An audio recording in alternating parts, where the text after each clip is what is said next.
this is an iHeart podcast. Guaranteed human.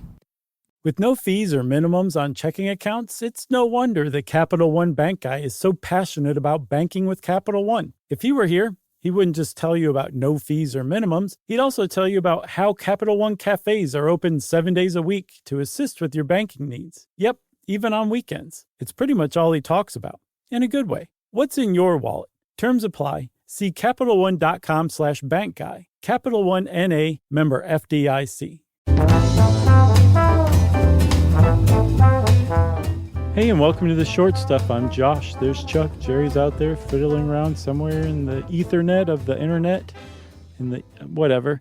And this is Short Stuff. Let me just stop talking. Let's go. Yeah, this is something we've done before and we will do again because, as everyone knows, we like phrase origins. I especially love phrase origins. And I think we're doing 3 today. The second one, which can be summed up in like a single sentence probably. But we're going to start with a grain of salt. Take it with a grain of salt, buddy. I will take it with a grain of salt because I've just ingested some poison. Oh, no. Salt won't help that.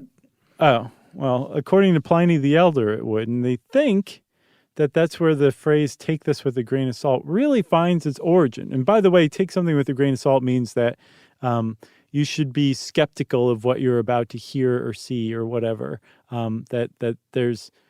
this information that you're about to receive is of dubious origin, right? That's the current understanding of take it with a grain of salt or a pinch of salt or a dose of salt. However you put it, that's the current meaning of it. But they think as far back as Pliny the Elder's Naturalis Historia, that's where it finds its origin. That's actually kind of a referential thing to a recipe he gave under the walnut section. Yeah, take 2 dried walnuts, 2 figs, and 20 leaves of rue. Okay. Pound them all together. All right. With the addition of a grain of salt. Oh. If a person takes this mixture fasting, he will be proof against all poisons for that day. So if you thought you were going to be poisoned that day, before you eat breakfast, eat this concoction that includes a grain of salt, and no poison will befall you. Yeah, but here's the deal. That explains nothing about this phrase other than he said the words grain of salt in his language, which was cum grano salis. Okay. Because it's not metaphorical, it's literal. If you want to talk about metaphor, you need to flash forward quite a bit till 1647. Yeah. John Trapp used it in a book called The Commentary on Old and New Testaments, boring. No, wait. I just made that part up. He said, this is to be taken with a grain of salt, but we still aren't sure what he meant by that. I want to hazard a guess here.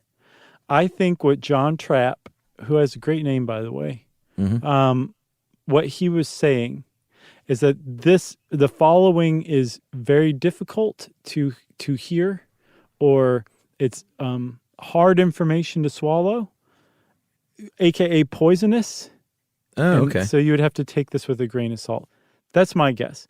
Now, I'm putting this out there, everybody, because this is Short Stuff. I did not go to the trouble of reading John Trapp's commentary on the Old and New Testaments. No. So it's a guess, but man, oh man, it is a good guess. Yeah, that makes sense. And it did pop up since then, but usually, again, referring to actual grains of salt. Then in 1908, in the Athenaeum, it's a literary journal, had this line, "Our reasons for not accepting the author's pictures of early Ireland without many grains of salt," which I can't even make heads or tails of that sentence, period. No, but I think they were wailing on the photographer, which it's like, just don't accept the pictures. Don't make fun of them in the magazine. That's like us criticizing How Stuff Works articles that we based episodes on. We'd never do that. No, that'd just be mean.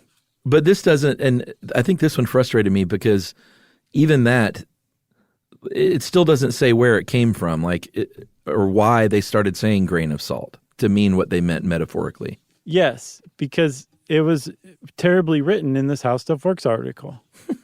Well, did you find a real reason? Because I couldn't. I didn't. It just kind of suddenly is like it just appeared. And I get the impression that the grain of salt just kind of appeared out of nowhere, that it was not appeared out of nowhere, that they have kind of traced it back, but there's not any real clarification. I'll tell you what has a clarification, Chuck, a clear lineage.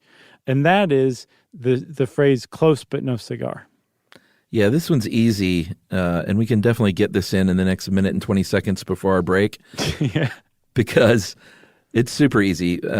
In the early 20th century, when you went to these traveling carnivals, and they had these rip-off games where you would throw a ring on a Coke bottle or shoot a basketball into a hoop that's barely the size of a basketball, which I didn't figure out till I was way too old. Right.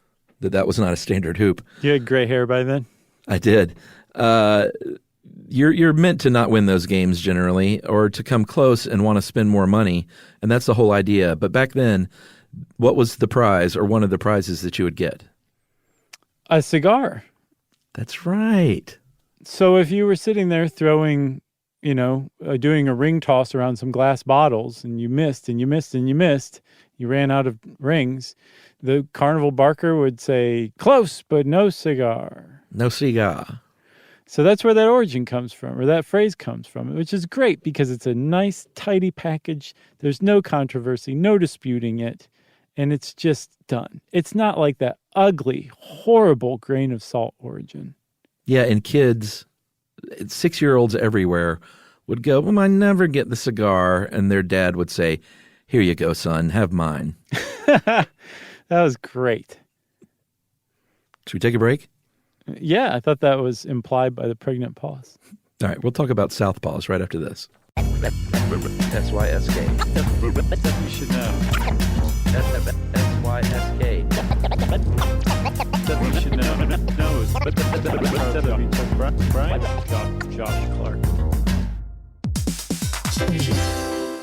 Hey everybody, here's a fact for you. In the United States, there is a break-in every 26 seconds, and that means that somewhere right now, an intruder is getting closer. And the problem with most security systems is that they only alert you after the break-in has started, and that's too late. Well, that's what makes SimpliSafe different. They use alerts. SimpliSafe's U.S.-based live agents, they identify threats on your property and help deter them before they actually break in. So the intruder never gets into your house. The crime is stopped before it even starts. That's right. And another great thing about SimpliSafe is they have no long-term contracts. They give you peace of mind and great value with their monitoring deterrence plans because they just start at about $1 a day. Yeah, SimpliSafe sent us a setup years back, and I still use mine every day. Yeah, and apparently setup, you can do it by yourself in under 30 minutes, so it's a really good value and it doesn't take long. So if you want to experience the SimpliSafe peace of mind, you can take advantage of the SimpliSafe discount offered to Stuff You Should Know listeners. Right now, you can get 50% off your new system by visiting simplisafe.com/stuff. That's half off at simplisafe.com/stuff. There's no safe like SimpliSafe.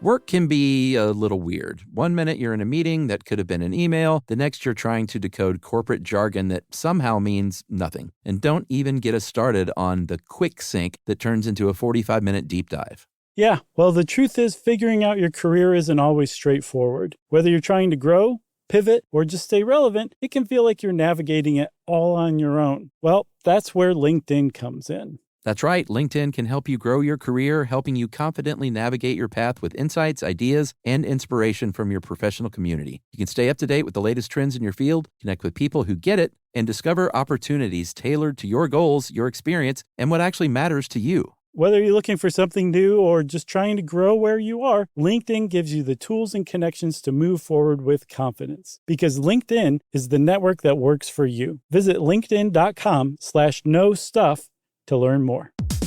Stuff you should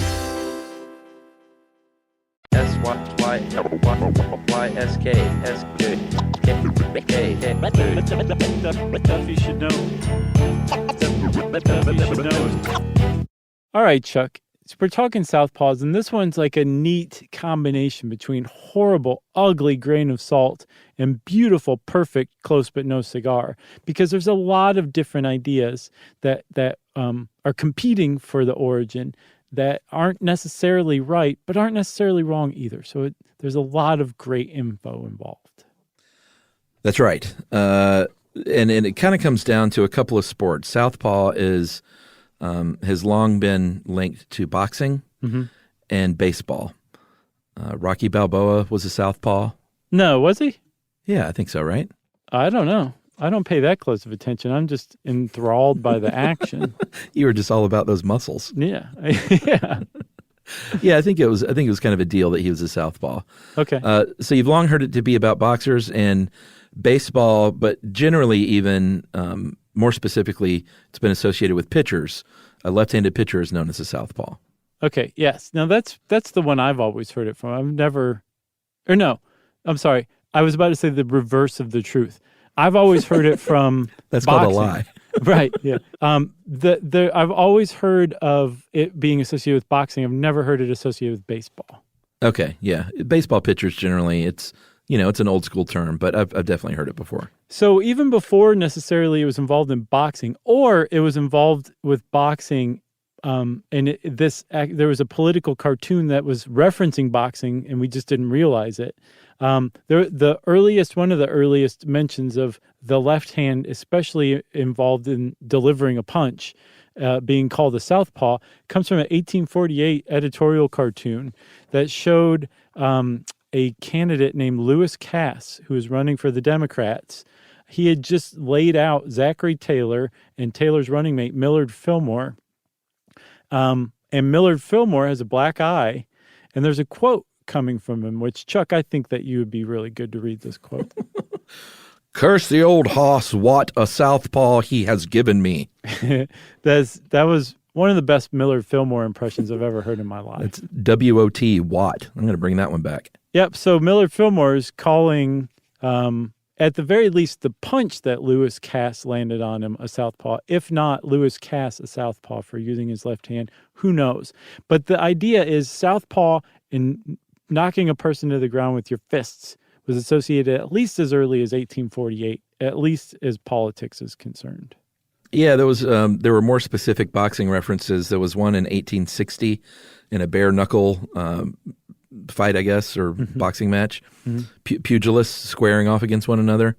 That's another way to put it. In the New York Herald, the reporter David Woods reported that in the ninth round, David Woods was the boxer. David Woods planted his southpaw under the chin, under his opponent's chin, laying him flat as a pancake.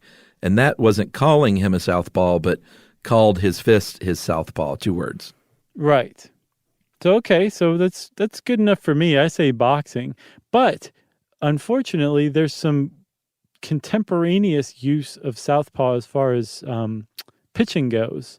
As far back as 1858 in the New York Atlas, there's mention of a left-handed first baseman who's called a southpaw. That predates that boxing reference, although it comes after the Millard Fillmore quote. There's some others, like an 1875 edition of St. Louis newspaper. So it seems to have been associated not just with pitchers, but the pitchers are the ones who have the great origin story of associating left-handedness with being a southpaw. Yeah, and there was, some people said that ballparks were oriented in the 1800s with home plate facing west, which meant that a lefty player facing west would be pitching with his southpaw, but not all baseball stadiums were oriented that way, so that seems a little flimsy to me. I was thinking of the boxing thing. If you were a boxer, you've got your right hand sort of up as your lead hand, and your left hand would be south, so that might be your southpaw, but if you are a southpaw, then your left hand is up, so that doesn't really make sense. That's right. It's not sensible at all, which means it's not solved. We have no idea what the true origin of southpaw is. But at least there's a lot more information about it that we can choose from and make our own decision. So are we 1 for 3 on this one? No, we're 2 for 3. I'm including southpaw because It's so great. Close but no cigar is literally perfect. And then I don't even want to bring up the other one again.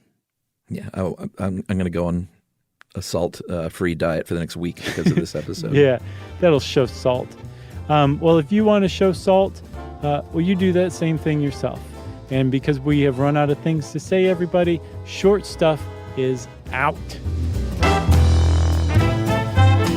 Stuff You Should Know is a production of iHeartRadio's How Stuff Works. For more podcasts from iHeartRadio, visit the iHeartRadio app, Apple Podcasts, or wherever you listen to your favorite shows.